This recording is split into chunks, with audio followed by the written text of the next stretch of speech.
he had this idea that we should run from the lowest point on Earth to the highest point on Earth. You might know the Badwater Ultramarathon starts from the lowest point in the Western Hemisphere, which is Badwater, and it finishes at the highest point in the contiguous U.S., which is the side of Mount Whitney, the Whitney Portals. He said, let's take this same idea to a global stage and try to run from the lowest point on Earth to the highest point on Earth. Hey there, I'm Sagar Soni. If you are a chronic overthinker, a wannabe productivity expert, and is having a hard time understanding how to squeeze productivity out of every waking minute, but also learn how to take a chill pill, then you are in the right place. Let's learn from successful people, YouTubers, book authors, podcasters, and every other stranger that I can get my hands on. Well, figuratively, let's learn how they balance their life. Welcome to Beyond the Speech. Dean Karnazes, the great, the legend. Thank you very much for joining me on my podcast. It's an honor. Truly, it's an honor. I'm glad we got to connect. When you reached out to me, I thought I've got to do this interview. So I'm happy to be here. Thank you very much. I've been seeing I see that you have been posting your nostalgic posts from your first Badwater. It's incredible that it's going on right now as well. Yeah, the race, it stays in you. I first ran it back in 1995, and it's been in my blood since that first year. That's amazing. We'll get into all of those details, yes. But I'm sure everybody knows you in the running community or the ultra running world. But for someone who doesn't know, these are some of your remarkable achievements. It's 350 miles in 81 hours without sleeping, running on all 7 continents, 50 marathons in 50 US states in 50 consecutive days. Run Badwater, a dozen times now? 148 miles on a treadmill in 24 hours and ran Disneyland Orlando to New York City. And this doesn't even include the other things outside of running that you're author of many books, named one of the world's most recognized ultra runner and the top 10 influential people in the world as well. I don't know if I'm missing anything here. No, I told you to embellish freely and you took me up on it. So yeah. That's amazing. That's why I started the conversation with the legend, Dean Karnazes. So this clearly shows why. But all of this, I think it started on the night of your 30th birthday, your very first long run after high school, I believe. Can we start there? Can you share that spark that literally changed your life? Yeah, well, we'll wind back the clock till I was in high school when I was a freshman. So my first year of high school, I ran cross country on the cross country team, and we won the championships. And I thought, this is as far as I'll ever take my running career. So I stopped running at age 15. Fast forward 15 years, I gone through university, then through graduate school, then, through business school, I got an MBA, and I found myself, in a very comfortable corporate job with, all of the perks that people look for in a corporate job. I had stock options, I had, a nice paycheck, a company car, all those kind of things. And on the night of my 30th birthday, I was in a bar with my buddies, doing what a lot of people do on their 30th birthdays. I was in there drinking, and at midnight, I told them I was leaving, and they said, "Where are you going? The night is young. Let's have another round of tequila to celebrate."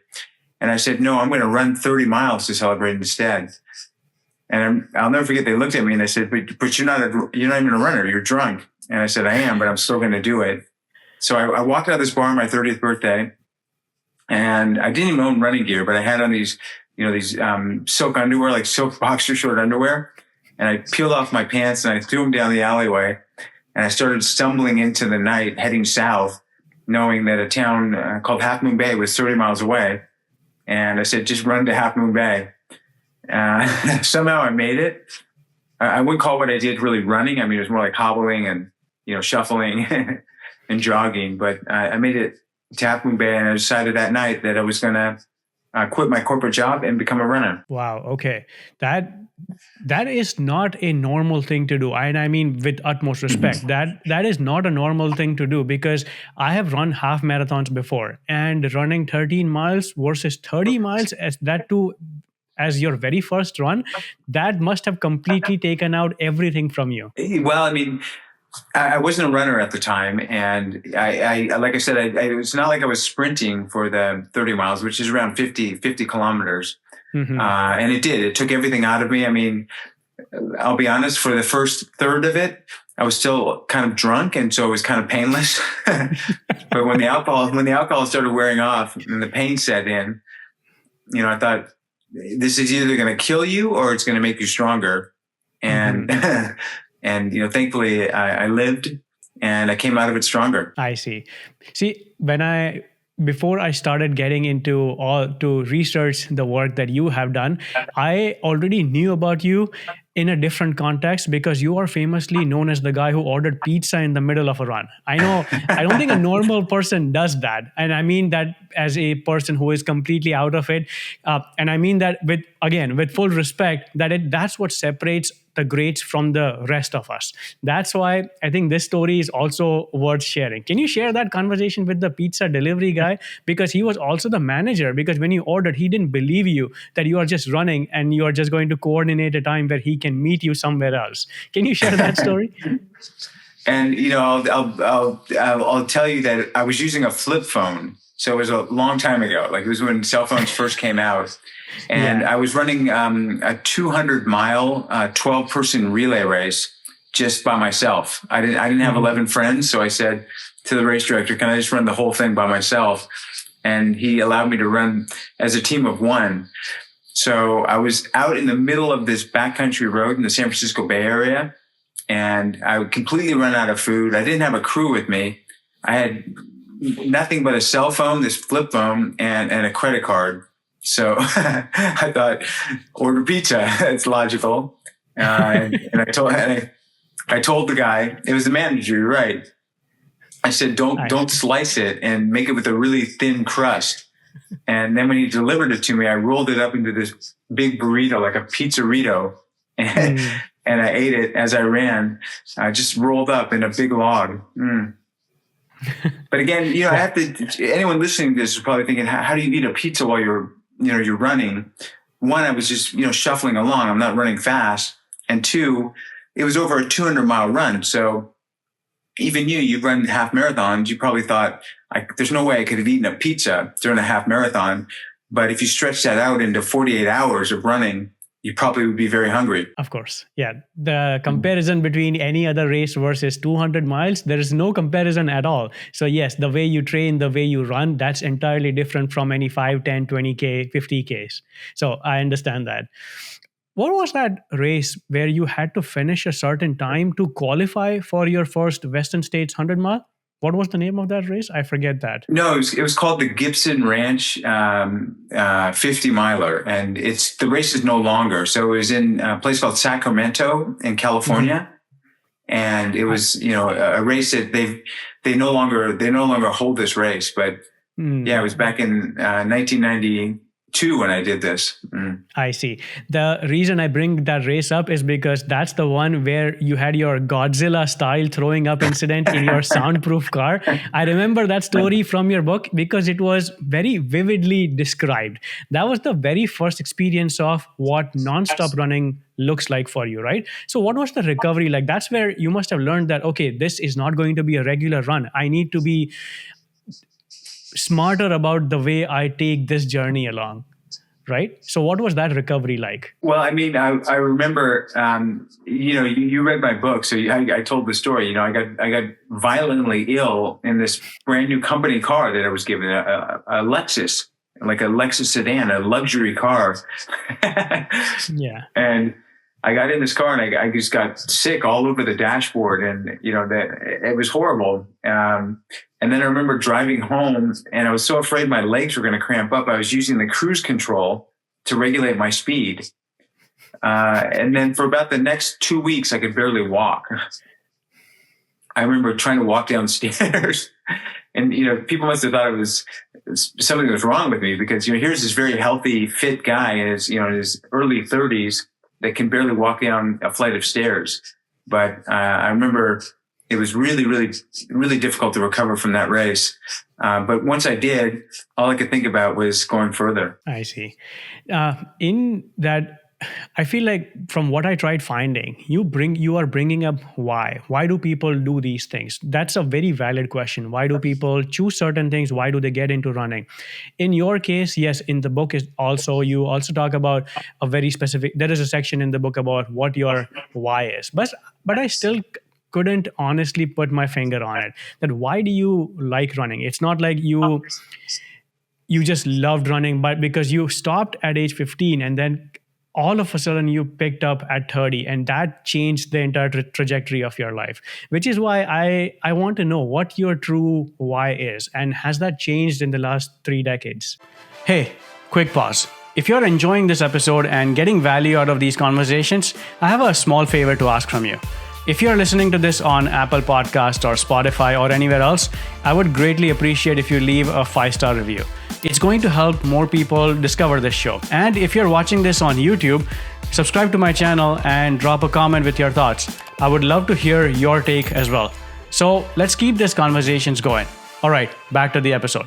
And I think that I just have a love for running. I'm not sure why running is what I love, but I just know that I love it. And I run for the pure joy of running. To me, it's like play. It's like adult play for me to go running. So, I don't always wear a watch. I don't always measure or quantify my run. Sometimes I just go running for the pure joy of running on its own. So I've never lost that love of the act of running. And, what is running? I mean, to me, it's the ultimate freedom. You have nothing, right? You have a pair of shoes, you have your shorts and a shirt maybe. So you have no possessions, but never are you more free. The sense of freedom that I get from running and this sense of being alive. And, I like to run in nature. That's one thing. Running on a road to me is a little bit of a different experience than running on the trails in nature. But to me, it's what I live for. I mean, if people said, what is your purpose in life? What brings you the most joy? I would say just running. And it's so simple. It's nothing complicated. It's nothing expensive. It's just a simple act of running. But it's deeply gratifying to me. I see. That was your new thing that you were chasing, and that you found your love in running. So I understand that. And you went from your corporate world to the running world. And I guess that's true that everybody will have to dig down to find out what their new shiny thing is and just experiment with that.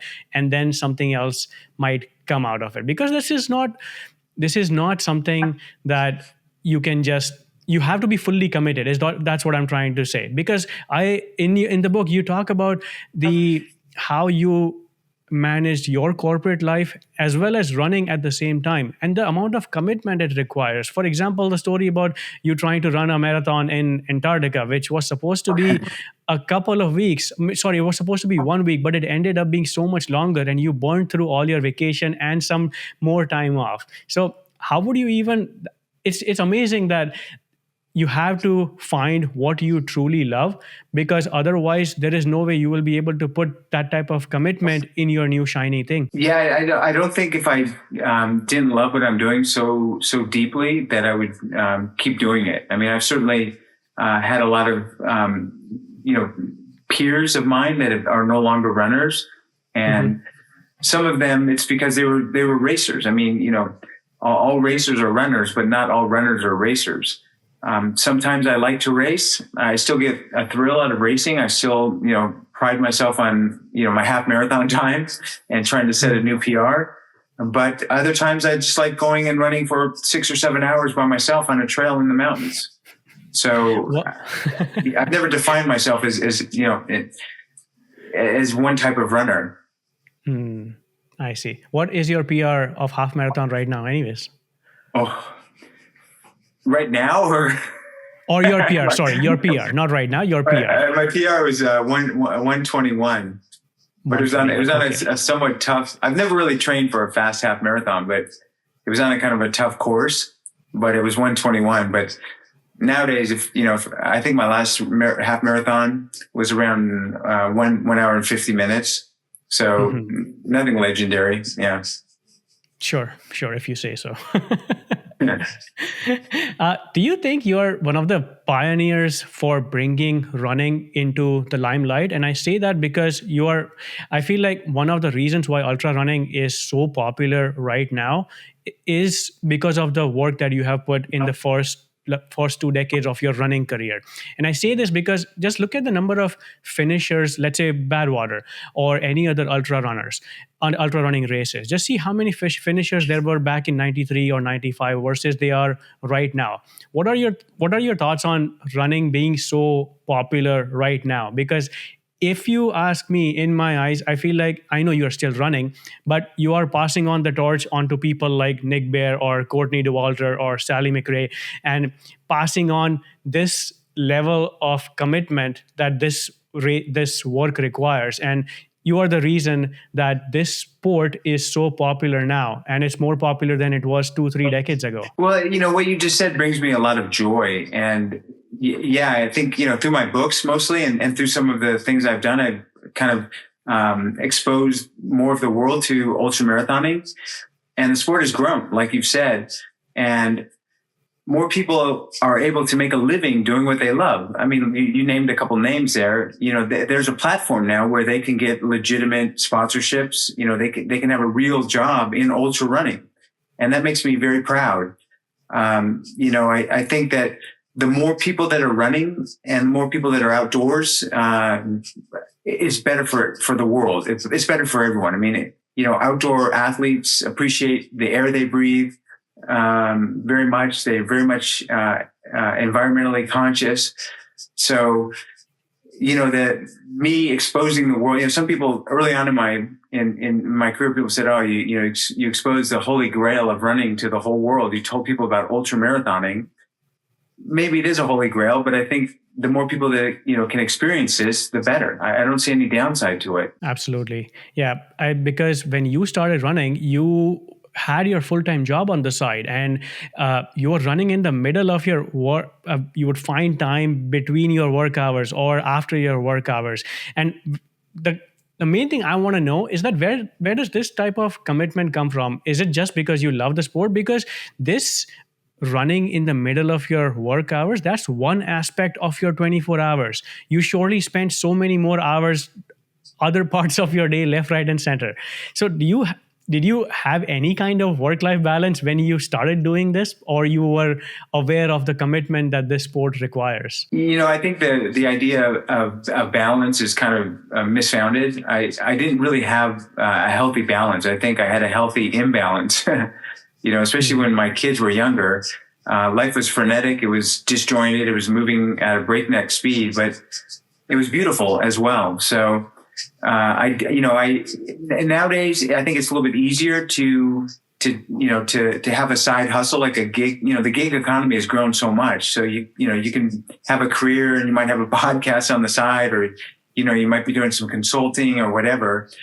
When I did this, there was pretty much one career path. You work for a company and you retire and you collect your pension. So for a guy to, not follow that path was kind of scary, and it was kind of bold. But nowadays, I think more people, can choose a path of doing what they love because there's a lot more options open now. I see. Yeah, that makes sense. You have this thing about, and I see this because I'm looking at in the camera, you have this thing about being on your feet from the moment you wake up to the moment you sleep. I get it. And that is not just for regular home life, but you have taken it to all aspects of your life because you don't like driving. You would choose to run instead of driving places as well. Is that true? Yeah, I haven't owned a car for the past, almost past 15 years. But I should say, ironically, last month I got a car sponsor, Ford Motors, but it's with their electric vehicle. So they have an all electric Mustang Mach-E. And so I don't feel so bad driving it. So it's all electric, but still for any trips under 5 kilometers, I always run. But like I said, okay. I haven't, and I don't even own this car. They're like giving it to me. But, it was harder before Uber because, I'd always have to run back or find a way to get back to my house. But, nowadays, with Uber and Lyft and everything else, you can kind of cheat if you want. Is this something you developed after your first running attempt, after your 30th birthday, or is this something that you always had, that you're not going to sit unless absolutely required? I think it was something that, there's the saying, motion stirs emotion. So I find that when I sit, when I do my writing or answer emails, or even doing interviews, when I'm sitting down, I get very lethargic, energyless. Where when I'm standing, I feel like I'm invigorated and filled with life. So, I saw a statistic that when the human species were hunters and gatherers, we walked an average of 18 miles a day. So, I mean, who covers unless you're a runner, training, who covers 18 miles nowadays in this modern world? I think very few people. I see. So since the 3 decades that you have been running, now I believe you don't race those 100 milers, 200 milers as much as you did in the last decade or the decade before. How do you think your recovery has changed since then? It's gotten more inconsistent. So I can't reliably count on my body to respond the way it used to. The year I won the Badwater Ultramarathon, which I think was 2004, I had run the Western States 100-mile endurance run the week prior. So they were on back-to-back weekends. That nowadays it would be unheard of by me. I've done some long road races, 150-mile road races, and recovered pretty quickly. 2 weeks ago, I did a marathon, and I'm still feeling the effects. But it was the Olympus Marathon, so it was a very mountainous marathon. It had something like, almost 11,000 feet of elevation gain. So it wasn't a flat marathon, but I'm still feeling really beat up from that. And it was, going on 2 weeks ago. Oh, okay. How old are you right now? I'm not going to tell you. Okay. I'll figure it out. I'll track back to your first birthday and I'll figure it out. That's okay. Yeah. I'm old. I don't feel as old as I am when people ask me how old I am, I always ask, you mean chronologically or biologically? I see. I don't want to jinx it, but I believe you have, again, knock on wood, but you have not sustained any running or fitness related injuries. How is that possible? I think I have stress. I have good biomechanics. First of all, so when I run, my alignment is really good for being a runner. I'm 100% Greek, and my father always insists, my family came from the same village as Phidippides, who was the original Greek marathoner in the mountains of Greece. And I tell him, Dad, we grew up in LA. I mean, what mountains of Greece are you talking about? But I think, having good alignment is you inherit that. And there's a saying, the best thing you can do as a long distance runner is to choose your parents well. So I think I got lucky choosing my parents. But I also do a lot of cross training. I also do, I watch my diet very carefully. I try to keep an even weight. I run at different pace. Like I mix up my running. I'm not just going and running, 150-mile weeks like I used to. Now I'm running a lot of intervals, a lot of different types of workout, tempo runs, shorter durations, more hill repeats. So I'm changing up the way I run as well. And I think, so far, I don't know how I've done it, but I haven't had an injury. That's amazing. I want to verify this before I ask further questions, but is this true that you had some tests done where you found out that you clear lactic acid faster than usual people, and that helps you avoid muscle cramps? I mean, that's what they said. I mean, I had a research team do a study on me, and that's what they said. I should state that any endurance athlete, if you have cardiovascular fitness, if you're aerobically fit, you're going to do a better job at clearing lactic acid from your system than a layperson. But they said what they found, my levels were extraordinary. I think also my perception of pain is a little bit different than other runners. It's hard to say because pain lives in each person's mind or their neurons. But I've run with people the same distance and they say they're in so much pain, and I don't feel so much pain. I don't feel so much muscle cramping. So I'm not sure if it's genetic or, or what it is, but, maybe I'm blessed with this as well. I see. You were talking about being on point nutritionally as well. You're a fan of intermittent fasting, right? A big fan. Yes. I see. So what's your routine? How long do you fast for? And I'm guessing you run fasted as well, especially in the mornings? I do fasted running, yes, and maybe 14-hour time restricted fasting, 14, sometimes 16 hours. Mm-hmm. Okay. I try to loosen my body. Yeah.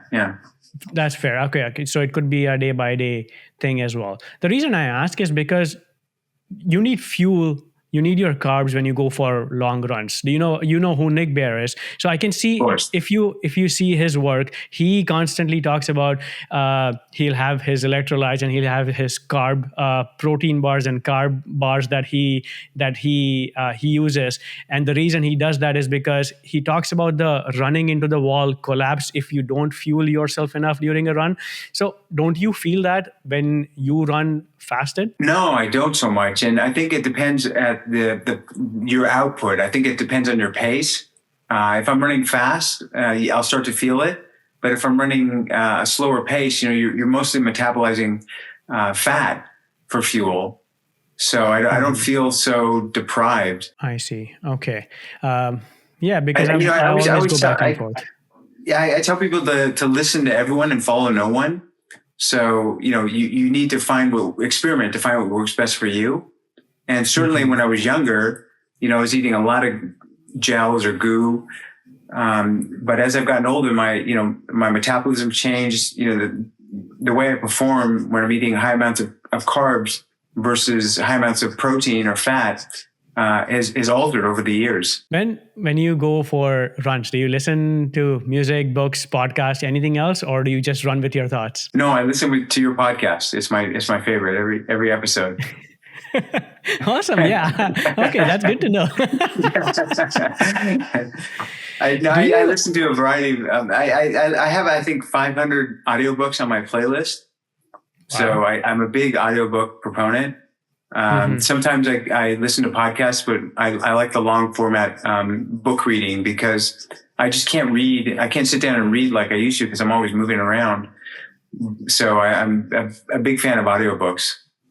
Mm-hmm. I see. Okay. Yeah. The reason I was asking is because I think this discussion came up in Rich Roll's podcast. I know you guys are friends. I love that dude. And he's been an ultra runner forever now as well. So that's where I thought about this. And yeah, that makes sense. If you are someone who doesn't sit much, why would you ever sit down with a book? You need audiobooks. You need podcasts. That makes sense. Do you attribute what are your thoughts on breath work? Do you see any importance in the part of this running puzzle outside of nutrition and heavy training? Do you do any kind of breath work that you think helps you in your training? I've tried, and I haven't found so much of a benefit with a lot of the breath work techniques that I've been taught or read about. But I also do a lot of nose breathing, specifically when I'm running, to induce a state of forced hypoxia. So I like when I do hill repeats, sometimes I'll only breathe through my nose. I won't open my mouth, and basically it slows you down a lot because you just cannot, you're in a state of oxygen deprivation. So you just cannot get enough oxygen to your working muscles. But I found it really elevates my VO2 max more than anything else I've done. So, and it must look ridiculous because I'm barely walking and but I won't allow my mouth to open, and you're in oxygen debt, and it's basically a way of forcing a hypoxic state. Okay, I'll give that a shot. I have never tried that before, so I'll give that a shot. Try it. And like I said, you're going to want to, if you're doing it while you're running, you're going to have to back off your pace because you'll see you just cannot sustain the same pace. But don't open your mouth. Just force yourself to only breathe through your nose. You'll see your heart rate goes up. Everything goes through the roof But the benefits, I think if you track on your benefits, like if you, I don't know what your if you track on your VO2 max, but maybe take a baseline now and try it, nose breathing during a workout for a month and see if you see any elevation in your VO2 max. Okay. I'll definitely check that out. I'll start with a baseline and then I'll see how that goes on after. Okay. You were talking about mindset and the idea of suffering. There is two sides to this. So the idea that on one side, I am not stopping no matter what. I'm okay ending up in the hospital versus the other side, which is it's okay to DNF sometimes. It's so do not finish. Let's be smart about this. That line is tricky. How do you play with that line? Because I feel like you are always on one side of it where it says, I'm not going to stop until I'm done this race. How do you play with that line? I'm the wrong guy to ask. I got to be honest. I always push as hard as I can every single race. Mm-hmm. So, the handful of races I've DNF'd, it's usually been where I get timed out, where I'm so destroyed that I can't make a cutoff because I'm going so slowly, or I felt like I was going to do some sort of long-term damage, some lasting damage. So other than that, I always commit to myself that you're either going to cross the finish line or you're not going to make it to an aid station by the cutoff. So you're just not going to stop until either of those two. I see. That's easy to say, but when you are in it, I feel like so many thoughts go into your head that you really have to fight with yourself and keep going on. That's the problem, is thinking. If you have any thoughts, then you're not doing it right. I mean, to me, the best way to get through a tough time is by not thinking. So just executing, just being in the here and now, the present moment of time, and just trying to take your next footstep to the best of your ability. So when things get really tough to me, I don't think, I've only got 20 minutes to get to the next checkpoint, or, it's 20 miles to the finish, or it's 5 miles to the next aid station. I just think about my next footstep. So all I say to myself is take your next footstep to the best of your ability. Okay, take your next footstep to the best of your ability. So I put on the blinders to the future, and I don't allow my mind to wander into the past. I just think about taking my next footstep, and I keep my mind there. And it requires some discipline because our minds are so active. Even when you're exhausted, our minds are so active. And even now, as we're talking, you're probably thinking of 1,000 things, right? You're thinking of what's the next question I'm going to ask Dean? What's for lunch? Did I feed the dog this morning? All these things. But I quiet my mind. I've learned how to remove any extraneous thought except for my next footsteps. And that has gotten me to the finish line of so many races where I thought I would never make it. I feel like the idea of I'm not stopping no matter what, it also, you bring up your sister in the book a lot as well. Do you think she had anything to do with that belief that you are doing this for her? Because I think that resonated with me a lot throughout your story. Yeah, for anyone who's lost a loved one, a very close loved one at a young age, you can probably relate to the cycles of bereavement you go through, the pain and the denial and the anger. And, eventually with my sister, who I lost when she was 18 on her 18th birthday, when I was just 21. So many, many decades ago, she's with me on every race. I still talk with her. I have conversations with her, and I still try to live my life to its fullest to honor her because, she always wanted the best for me. And there's no, it would not be honoring her by sitting around moping or feeling sorry for myself or not trying to be the best that I can. Yeah, that's absolutely true. Tell me about your relationship with your parents, because isn't it amazing? I feel like your relationship with your dad or both of your parents, it's such an unfair advantage to have such supportive parents. And it was quite evident in your book, the love that you have for them and the love that they have for you as well. Yeah, I mean, and, I have a brother who's a year younger than me. And, he has a loving relationship with my parents, but it's so different than my relationship. I mean, my parents and we've traveled around the world, the three of us. So even as I was an adult, I traveled to many countries with them. We've been through so much together. We've had so many good times, so many tough times. And, the thing that I really admire about them is they're always there for me. When I was a young kid, especially my dad, he'd show up at every sporting event of mine, every track meet, every volleyball game. And not every young kid wants their parent there all the time, right? And I used to be kind of resentful. And then I remember my friend saying, oh, I wish my dad would have come to one of my games. So his dad never came to any of his games. And I thought, it's a blessing that your dad shows up to every single game. And it's just a blessing that they always have been there for me. There's such a solid foundation, and we've really enjoyed each other's company. And I know a lot of people at my age, and even when I was younger, older people I'd meet, and they would say, the biggest regret I have in my life is that I didn't spend more time with my parents. And I said to myself from a young age, I'm not going to be that guy. Like when my parents pass, I'm going to say, wow, what a ride. That was great. But I'm not going to look back and say, I wish I would have spent more time with them. That's a huge takeaway from this entire episode, if nothing else. So thank you for sharing that. I forget what race it was. I think it was the end of your Western 100. And there was this line where he told you where you had almost given up, and he came to you in the last 100 yards or so. And then he said, if you can't run, you walk. If you can't walk, you crawl. Having that type of motivation in the absolute second where you need that to cross the finish line, that you can, it's indescribable. That's how amazing that is. That's that relationship that you have with your dad. So that's why I wanted to bring this up. Yeah, well, I've got to admit they're slowing down. They're in their my dad's in the late 80s, my mom's in her mid 80s. So they're slowing down, but we still have a great time when we're together. We still do everything we can. It might just be, a 1 mile walk in a park, but we still get after adventures as best as we can. That's so nice to hear. And it's not just your relationship with your parents, but at the end of the book, you talk about the crossing the finish line of the 200-mile race, the one where you were the Dean team, one-man person relay team, where before you crossed, you held hands with everyone who was in the mothership. For anybody who doesn't know, the mothership is your van, which was your support, your lifeline through every race. So it was your wife, your kid, Christopher Gaylord, everybody held hands, and that's how you crossed that 200-miler. That really got me, that part got me really choked up. So I really love the way you talk about the relationships that you have held throughout your career. That was nice. It's always been a team effort with me. And the greatest finish lines are the ones you cross with people you love.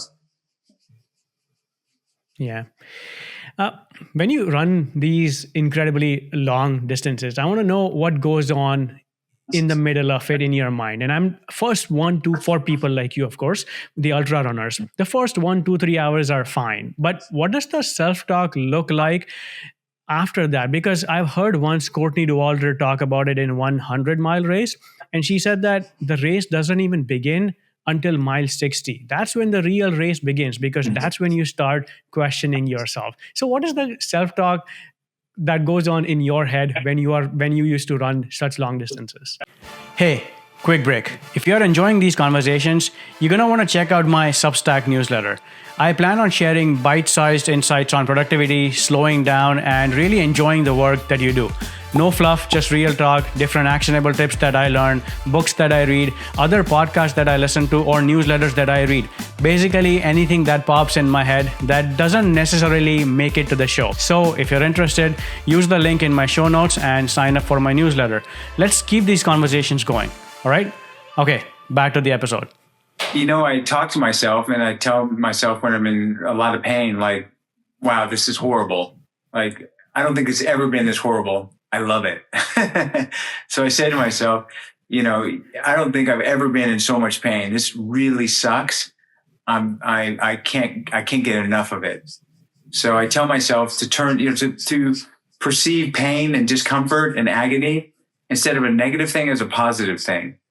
And that's how I shift my paradigm and try to embrace, these moments of misery, to really embrace them instead of hating them or being resentful about them. That's easy to listen to you right now. But when you are in the moment, I don't know if that's that's how every runner thinks like that at 50-mile mark or 60-mile mark. I feel like that negative self-talk would usually come in unless you are absolutely in love with that pain, that suffering that you were talking about. Yeah, I think you have to love it. And it's so easy to think, oh, woe is me. Like I'm going to DNF at the next aid station, or, I should have trained harder, or I'm not having a good race.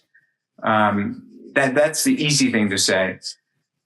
To me, it's more difficult to pick yourself up and just say, God, this is life. I'm living both the highs and the lows, and ultra running is just that. It's highs and lows, and the highs are really high and the lows are really deep.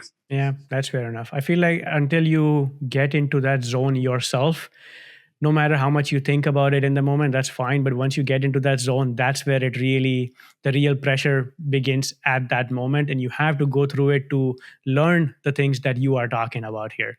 It's easy to just talk to yourself positively from the sidelines. Well, you have to get to that specific location where you have to battle with your thoughts. Yeah, until you put yourself personally into that situation, what I'm saying might ring empty. You might not be able to relate to what I'm saying, but sign up for an ultramarathon and you'll experience those same feelings. And the lessons you learn, they transcend running, right? I mean, they carry over into every element of your life. That's the part that I want to completely adapt. That whatever your shiny thing is, the hard thing is, that's the part where you learn these lessons and you incorporate it in other parts of your life. And now you are a completely confident person in other aspects of your life. So that's what I'm trying to look forward to from the things that I learned from my running journey. Again, I'm at that half marathon pace, but that's what I'm trying to take in when I read things about people like you. Well, I think the struggle, people say to me, oh, I'm only running a half marathon, or, oh, I'm only running a marathon. But I think the struggles are the same. I mean, I might struggle with a 50-mile race the way you struggle with a half marathon, but the feelings and the emotions are exactly the same. The difference with, ultramarathoning is that you're spending a lot of time by yourself, in your own head, where, like the last half marathon I ran, there are cheering fans along the entire courseway, and you're running with other people. So it's more like a concert experience than a solo experience. It's more like going to a rock concert where there's a lot of other people and you're all feeling the same emotions. But, in an ultramarathon, you're very isolated and you're thinking, you're spending a lot more time in your head. Yeah, that's something that I'll still have to learn that. I forget where I heard this, maybe your book or some interview. Your grandfather once said that, show me a man that's content and I'll show you an underachiever. That's what I call chasing the next thing, thinking that the next thing is going to make me happy. Do you have any feeling of chasing the next thing in the world of running, that, oh, I'm going to feel awesome at the end of this new race. I just did 50K. Wait, I see a 75K race. I should go do that. Oh, wait, no, there's Leadville 100. Oh, there's this Moab 240. What's your relationship like with chasing the next thing? Do you see that as a positive in your world? No, I more see exploring the world through running. So visiting new places, not trying to take on necessarily new, bigger challenges with existing races, but traveling to different countries, different continents, and experiencing races in these different areas. So that's kind of my, where I see my challenges nowadays. I've run a lot of long races. I've done a lot of the races you just mentioned, and they're great. But, even the Badwater Ultramarathon, how many times does a guy have to do it? It's like I've done it so many times that I think it's time at a point to move on and experience something new. Yeah, that's okay. So it's okay to chase the next thing as long as it makes you happy, instead of just running for the sake of running long distances. But what you get out of it is just finding new adventures in different parts of the world. Yeah, I think it comes back to your why. Like, why do you want to do this? Do you want to prove to yourself you can do it, or do you want to, post on Instagram? What are the reasons for you taking on this race? And I'm not criticizing someone who wants to post on Instagram. That can be a tremendous motivator, right? Someone who wants to do it, for the race medal and for bragging rights. I don't mind. That's fine. I mean, whatever motivates you to take on something like that is fine with me.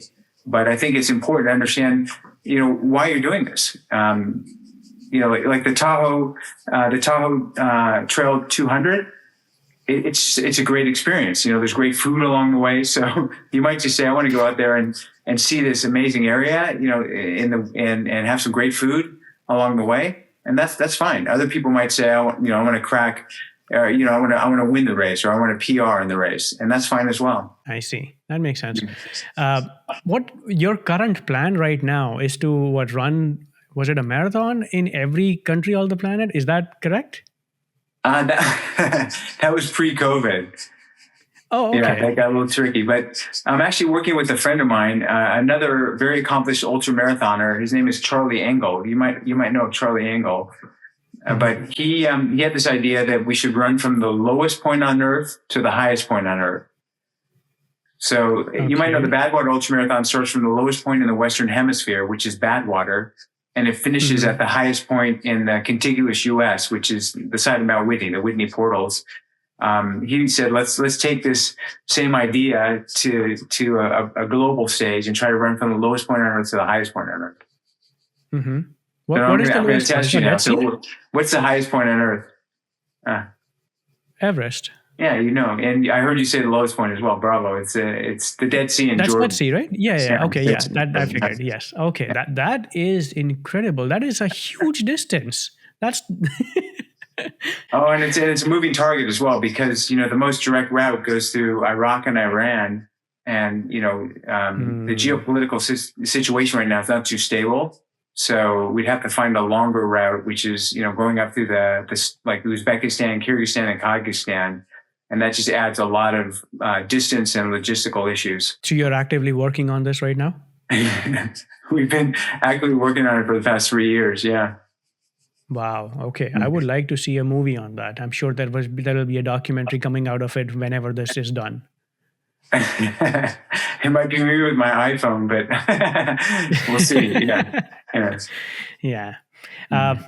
Before we wrap this up, I have one last question for people like me. For someone who wants to get into running, and I don't mean 100K or 100-mile long, but they are stuck in that 5, 10, 15K run, but because it's just unfathomable. Who the hell runs 100 miles and not sleep for 24 hours?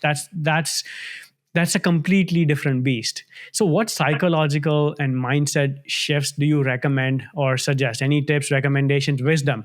And let's just get the obvious ones out of the way, like lose the weight, run for longer hours, train better, better shoes, better recovery. Let's get those ones out of the way.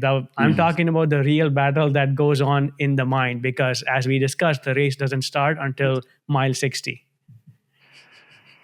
Well, I mean, your will to train has got to be as strong as your will to race. So, when you're standing at the starting line, whatever the race, you might choose a 50K or a 50 miler, you're going to be at a point looking inward and saying either, I paid my dues, I trained, I can do this, or you're going to be saying, I shouldn't have signed up for this. It's too much. I didn't train hard enough.